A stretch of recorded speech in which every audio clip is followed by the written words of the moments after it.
नमस्कार, मी वृषाली. वाढती लोकसंख्या आणि त्यामुळे वाढता कचरा हे समीकरणच झालेलं आहे.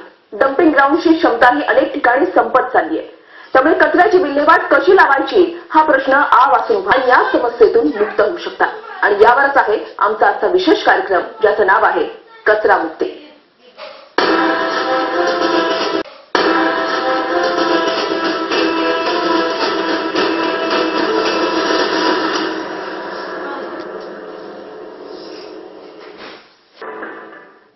कचऱ्याची विल्हेवाट लावणं ही सरकारची जबाबदारी आहे असा साऱ्यांचा समज असतो.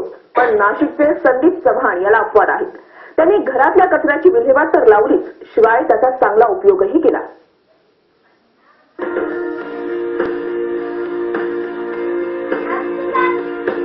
हे आहेत नाशिकच्या शिवाजीनगर भागात राहणारे संदीप चव्हाण. त्यांनी घरातल्या ओल्या आणि सुक्या कचऱ्यावर प्रक्रिया करत आपल्या गच्चीवरच छानशी बाग फुलवली. ही बाग फुलवताना त्यांनी ना पालिकेची मदत घेतली ना इतर कोणाची. घरातल्या कचऱ्याचा पुनर्वापर करून चव्हाण यांनी एक अनोखा आदर्श सर्वांसमोर ठेवलाय. म्हणजे पावडर डस्ट जी असते, भुसा आणि निंबोळी पेंड असं एकत्र टाकून त्याचं खत चांगलं तयार होऊ शकतं.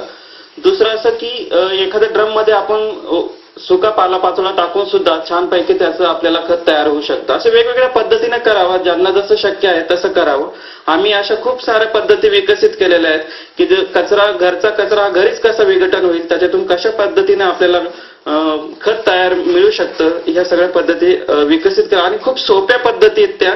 कुणीही आपल्या आपल्या भागामध्ये, आपल्या शहरामध्ये, अपार्टमेंटमध्ये तयार करू शकतं, अप्लाय करू शकतं. आपणच आपल्या आरोग्याची काळजी घेऊ शकतो.